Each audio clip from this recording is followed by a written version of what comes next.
Friends, this is 11th physics, unit 5, motion of the system of particles and rigid bodies. இதை பற்றி நான் last கிளாஸில் நம்ம பார்த்தது என்னென்னா அதோட இன்ட்ரோடக்ஷன் பார்த்தோம். எப்படி ஒரு ஆப்ஜெக்ட் எப்படி இருக்கும், அந்த ஆப்ஜெக்ட்டுக்கு எப்படி நம்ம ஃபோர்ஸ் கொடுக்குறது, இந்த ஃபோர்ஸ் வந்து கொடுத்த ஃபோர்ஸ் கிவன் ஃபோர்ஸு வேர் இந்த object will be act, how can the object moves towards the particular direction எல்லாம் ஒரு இன்ட்ரோடக்ஷன் மாதிரி பார்த்தோம். அதில் நம்ம எடுத்தது ரிஜிட் பாடி.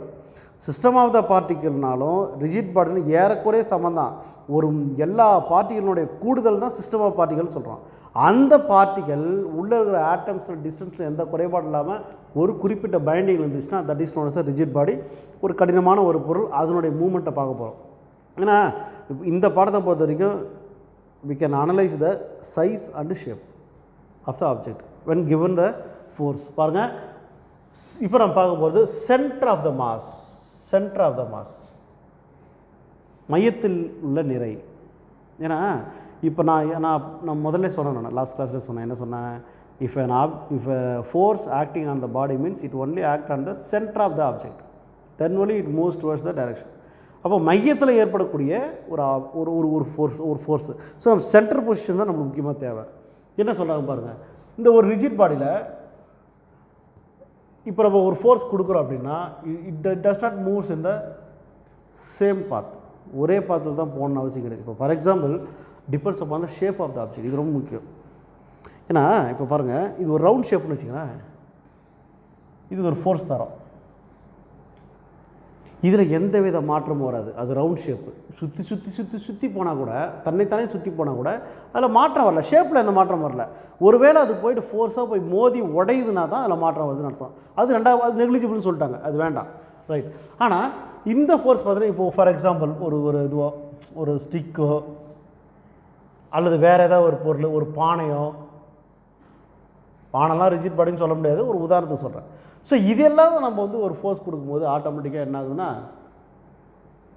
சேம் பாத்தில் மூவ் ஆகுது. டிஃப்ரெண்ட் பாத். அது என்ன சார் டிஃப்ரெண்ட் ஒரு எக்ஸ்பெரிமெண்ட் பார்ப்போம்.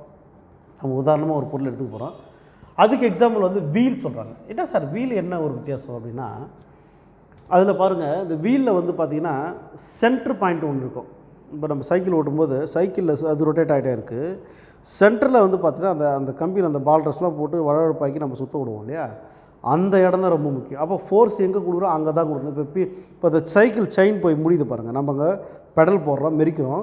அந்த செயின் பார்த்திங்கன்னா எங்கே போய் சுற்றுதுன்னா அந்த மையத்தில் போய் தான் சுற்றும். அது ஒரு சென்ட்ரிபியூட்டல் ஃபோர்ஸாக கூட சொல்லலாம்.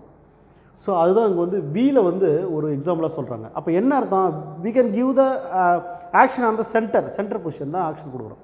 அப்படி கொடுக்கும்போது ஆனால் இங்கே இருக்கிற போகிற பாத்தெலாம் மாறுது, ஆனால் இது மாறாது அப்படின்னு சொல்கிறாங்க, right. Here we study the translation, rotation and the combination of this motion. ஏன்னா இப்போ டிரான்ஸ்லேஷன்னா மாற்றம் அடைதல், அதனுடைய போகும்போது ஏரில் போகும்போது வடிவத்தில் மாற்றம் அடைதல் எப்படி ஒரு ரொட்டேஷன் ஆகிறதுனால தான் மாற்றம் அடையும். அடுத்தது பார்த்திங்கன்னா காம்பினேஷன் ஆஃப் திஸ் மோஷன். என்ன காம்பினேஷன்? சென்ட்ரல் பொசிஷனுக்கும் மேலே இருக்கிற கீழே இருக்கிற பொசிஷனுக்கும் ஒரு காம்பினேஷன் அப்படின்னு தான் அதில் நான் பார்க்கணும். அதெல்லாம் சும்மா உதாரணமாக சில விஷயங்கள் சொன்னேன். சரி சார், அவங்க வீல் சொல்லிட்டாங்க. இப்போ என்ன எக்ஸாம்பிள் நம்ம எடுத்துக்க போகிறோம் அப்படின்னா, centre of the mass of the rigid body. ஒரு ஆப்ஜெக்ட் இருக்குது அப்படின்னா இது ஒரு ரிஜிட் பாடின்னு இருக்குங்க. நாம் என்ன எடுத்துக்கிறோம்? ஒரு கிரிக்கெட் பேட் எடுத்துக்கிறோம்.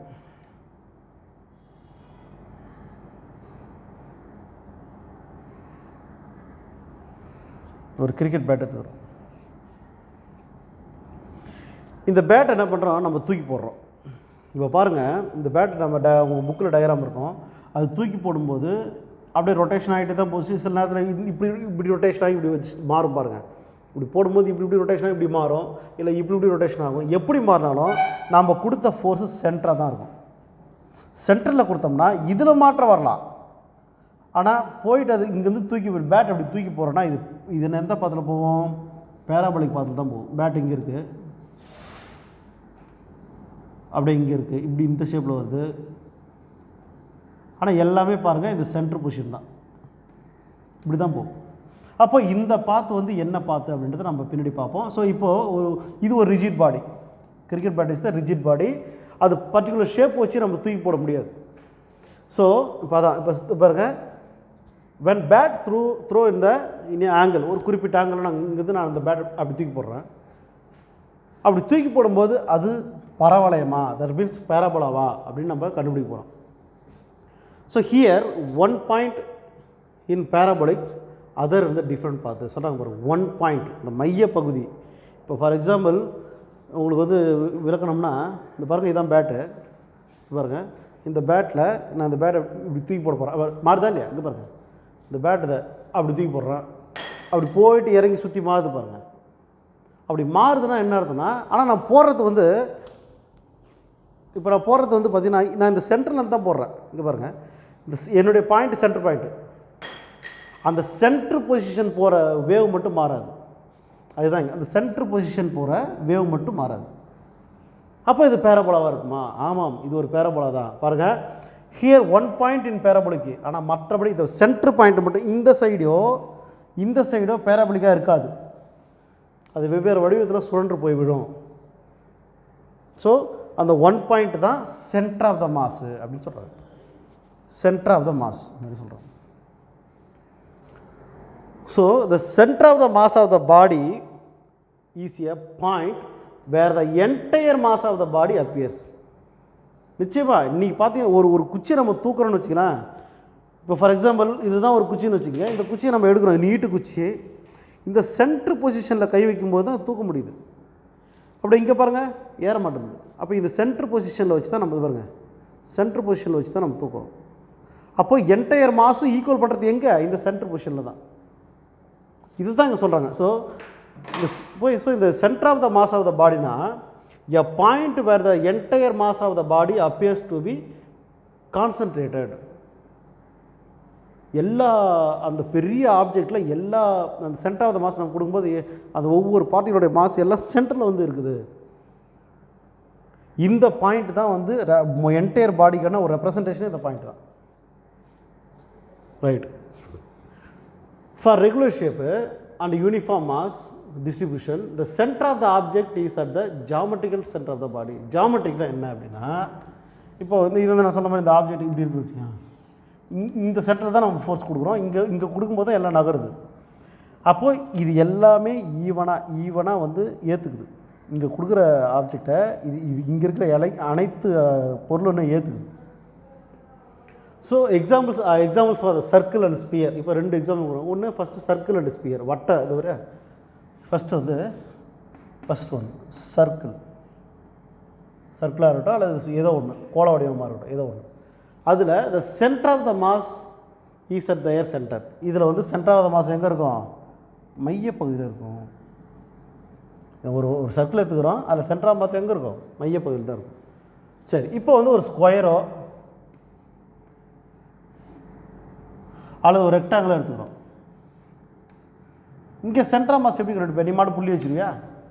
வைக்க முடியாது. யூ கேன் ட்ரா த டயகனல்ஸை வரைகிறோம். இந்த பாயிண்ட் தான் சென்டர் ஆஃப். அப்போ இந்த பாயிண்ட்டை நம்ம ஃபோர்ஸ் கொடுத்தோன்னா எல்லா பார்ட்டிகல்ஸும் ஃபோர்ஸை ஏற்றுக்கும் அப்படின்றாங்க.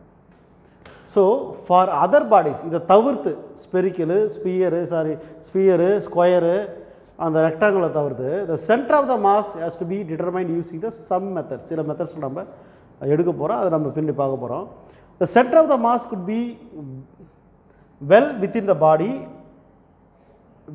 த பாடினா அந்த ஆப்ஜெக்டுக்குள்ளவே அதை நம்ம எடுத்துக்கலாம். ஏன்னா ஒரு ஆப்ஜெக்டில் ஒரு இடத்துல ஃபோர்ஸ் கொடுக்கும்போது அது மூவ் ஆகிற தன்மையை வச்சு நம்ம அந்த சென்டர் ஆஃப் த பாடி கண்டுபிடிச்சிடலாம். So the centre of the mass could be well within the body and in some cases outside the body as well. சில இது வந்து வெளிப்புறத்திலே தெரிஞ்சிடும், சில இதில் வந்து உட்புறத்தில் தெரியும் அப்படின்றாங்க. ஸோ ஒரு ஆப்ஜெக்ட்டுக்கு நம்ம வந்து மாஸ் கொடுக்குறோம், ஒரு குறிப்பிட்ட மாஸ் உள்ள ஒரு ஆப்ஜெக்ட் நம்ம கொடுக்குறோம்னு சொன்னால் அதனுடைய மாஸை நம்ம லெவல் பண்ணுறதுக்கு சப்போஸ் ப்ரெஸ் பண்ணி தூக்குறோமோ இல்லை புஷ் பண்ணுறோமோ, ஆனால் நம்ம கொடுக்குற இடம் வந்து சென்டராக இருக்கணும். ஒரு ரிஜிட் பாடிக்கு நம்ம சென்டரில் கொடுத்தா தான் அந்த பாடி மூவ் ஆகும், இல்லை நம்ம நினைக்கிற டைரெக்ஷனில் மூவ் ஆகாது. இதுதான் இந்த எக்ஸ்பெரிமெண்ட். ஸோ நம்ம இன்ட்ரொடக்ஷனில் சொன்ன மாதிரி ஒரு ஆப்ஜெக்டோடைய மாஸ் சென்டரில் இருக்கணுன்றதை நான் எவ்வளோ அழகாக நான் சொல்லி கொடுத்துட்டேன். ஸோ இதை நீங்கள் படித்து வச்சிங்க. நம்ம அடுத்த கிளாஸில் மீதியை நம்ம பார்க்கலாம். Thank you students.